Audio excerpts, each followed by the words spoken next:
Buenas tardes. Buenas tardes. Gracias, profesor Javier Vidargas, por compartir la experiencia de Hermosillo, la experiencia de Sonora con nosotros. Muchas gracias a ustedes.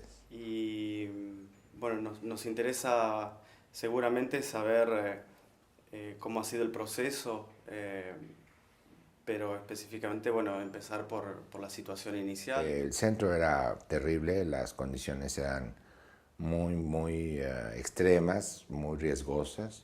Había sucedido el año anterior un motín, un grave motín, donde mataron al director del centro y mataron alrededor de 14 policías penitenciarios y aparte quedaron muertos más de 20 internos. Este ambiente ríspido, hostil, también tenía mucho que ver con lo que ya decía, que es un ambiente de mucho hacinamiento. Las celdas son pequeñas, donde formalmente debían de caber 3 internos y metían a veces a 12 internos. En un clima, Hermosillo es una zona desértica en donde el clima puede llegar a 47 grados a la sombra, pero en un espacio tan pequeño, con una pequeña ventana, un ventanuco, lo que no permite que haya circulación del aire, y tener ahí metidos a 12, 15 o 18 internos será absolutamente insufrible. La comida era patética, los canales de desagüe estaban abiertos, por lo que había una pestilencia insoportable. Había colonias de ratas. Por ejemplo, los reos, los internos peligrosos estaban revueltos con los de delitos menores. Todo el mundo ahí conviviendo igual, al igual que las gentes que tenían enfermedades infectocontagiosas o gente que tuviera a lo mejor un historial dentro de su vida penitenciaria extrema. De tal manera que todo eso, ese mundo, pues, áspero, complejo, hacía que cualquier proyecto o cualquier plan, modelo de readaptación fuera imposible que se pudiera dar. Al doctor Pesqueira se le ocurre la posibilidad de encontrar alguna metodología que nos permitiera modificar la atmósfera de convivencia entre los internos. El punto de partida fue llevar a cabo un diagnóstico de incidencia de conflictos que fue muy interesante porque nos permitió ver cuáles eran los conflictos más comunes en el proceso relacional entre los internos. Hicimos este diagnóstico que nos permitió identificar de manera muy puntual todos los conflictos que ahí se venían dando. Nos dimos cuenta también que había un promedio de muertes por problemas de relaciones que eran en general una muerte por semana y un herido cada tercer día. Toda esta situación, digamos, compleja, nos llevó a ver esa opción de crear un proyecto para la formación de mediadores pares en el centro penitenciario. El proyecto ambicioso no era fácil venderlo a las autoridades que pudieran pensar que a través de capacitar o formar mediadores internos se pudiera resolver el problema. Sin embargo, a pesar de todo, accedieron. Hicimos el primer diplomado en el 2005. Es un programa que tiene un total de 12 módulos, 12 cursos, con un total de 150 horas más o menos de capacitación en aula y un laboratorio para el adiestramiento o el desarrollo de habilidades en el manejo de procesos de mediación, y en ese laboratorio lográbamos verificar que era real, que el interno había logrado desarrollar las habilidades necesarias para llevar a cabo pacificaciones y colaboraciones en la resolución de conflictos a través de la mediación. Y salió la primera generación con 40 internos formados.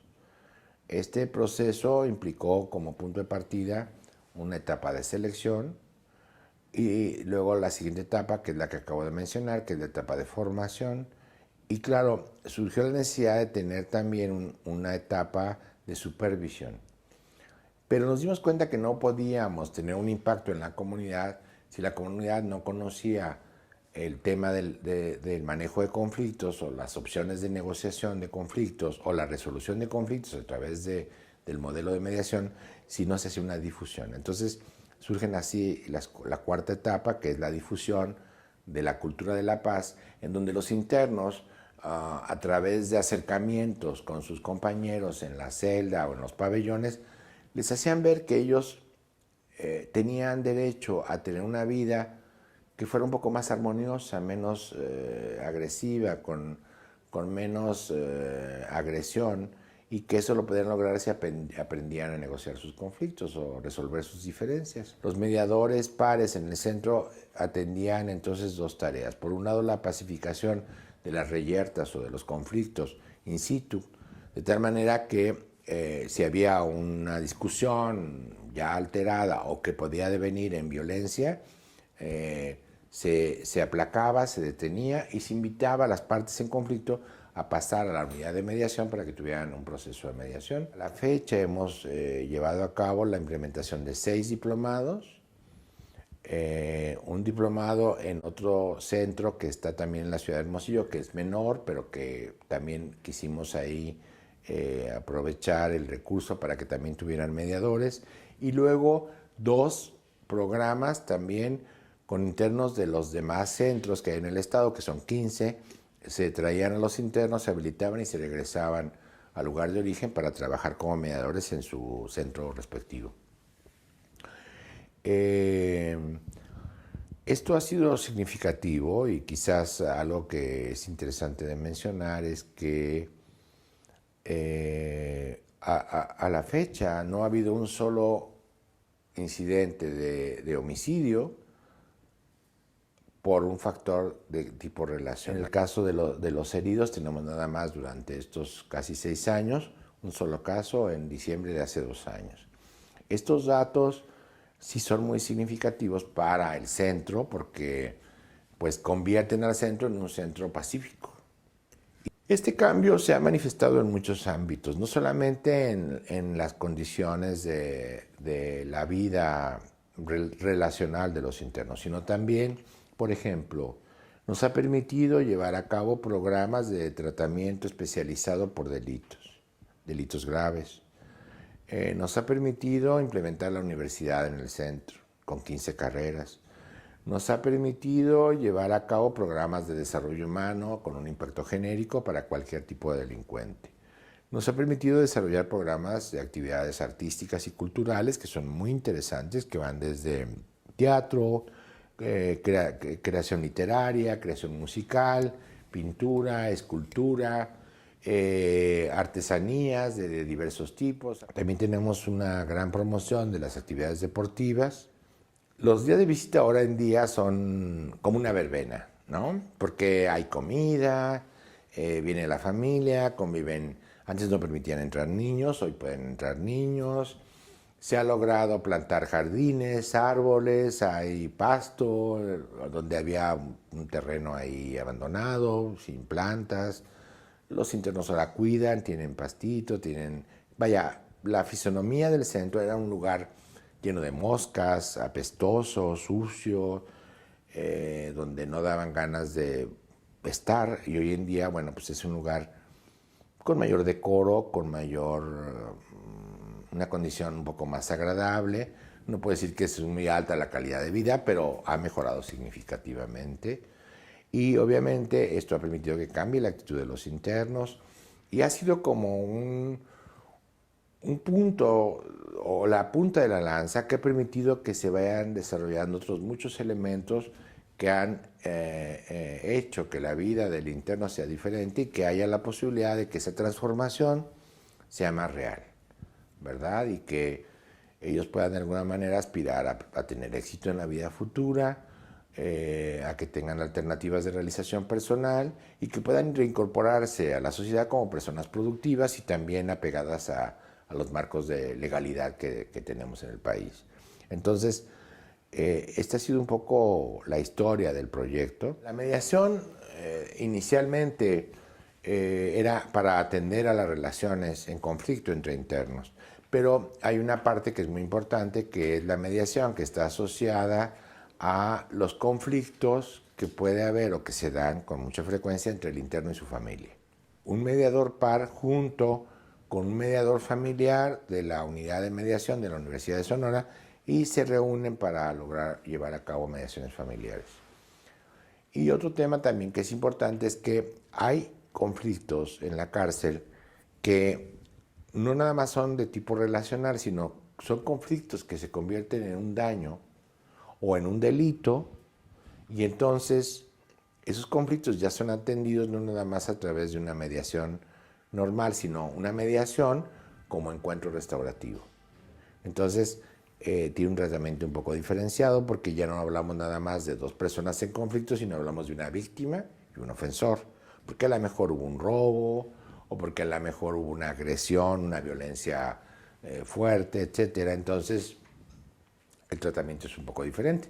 Ya se han habilitado para manejar entonces mediación relacional o para la solución de conflictos de relación, mediación familiar y mediación restaurativa. Y esto ha sido un avance que es importante comentar porque pues van creciendo, ¿no?, en términos de sus habilidades para negociar. Y también estamos por iniciar un programa que se llama Programa de Negociación Asociativa para lograr que los internos en general, no está dirigido nada más a mediadores, sino que todos los internos conozcan las técnicas de negociación asociativa, que les permitan aprender a comunicarse de otra manera, aprender a tener algunas técnicas sencillas de negociar antes de llegar a algún conflicto, y que tiene mucho que ver con un trabajo de prevención del conflicto. Mucha gente tenía miedo inicialmente de que esto pudiera tener una repercusión en el sentido de que a lo mejor los internos, al ver una mejor vida en la cárcel, dijeran, bueno, aquí tengo como un poco resuelto todo, entonces voy a volver a delinquir para regresarme porque aquí estoy a gusto.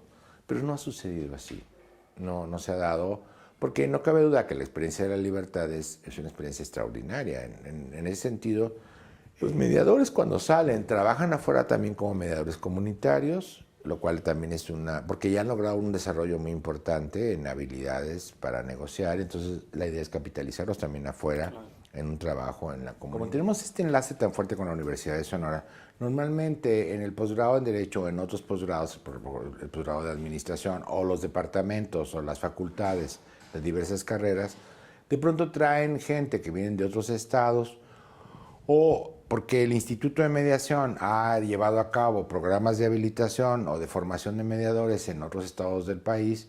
Cuando conocen de este proyecto se interesan y han acudido de como por lo menos unos 10 estados del país a visitarnos y conocer un poco lo que estamos haciendo. Y ya hay el compromiso de 4 estados para implementar este programa en esos estados y que se haga una réplica. Pero también ha sucedido en el extranjero. En el caso de Bolivia hay un interés muy concreto en La Paz de llevar a cabo esta implementación. Lo mismo sucede en Chile, en Santiago de Chile. Cuando estuvimos por allá, bueno, nos apoyó en el Congreso Mundial de Mediación la Presidenta de la República. En aquel tiempo estaba, así es, Bachelet, y aparte el ministro de Gobierno se interesó muchísimo, entonces hay un interés concreto en implementar, y así sucede también en Argentina, que ya hay una propuesta concreta. Me avisaron hace 2 semanas que ya hay un proyecto y un presupuesto abocado a la intención de implementar en las cárceles de Brasil este proyecto. Hay una invitación en Israel, ¿no? Y ahora, bueno, tengo la suerte de estar aquí un poco en Génova haciendo esta presentación que también es importante.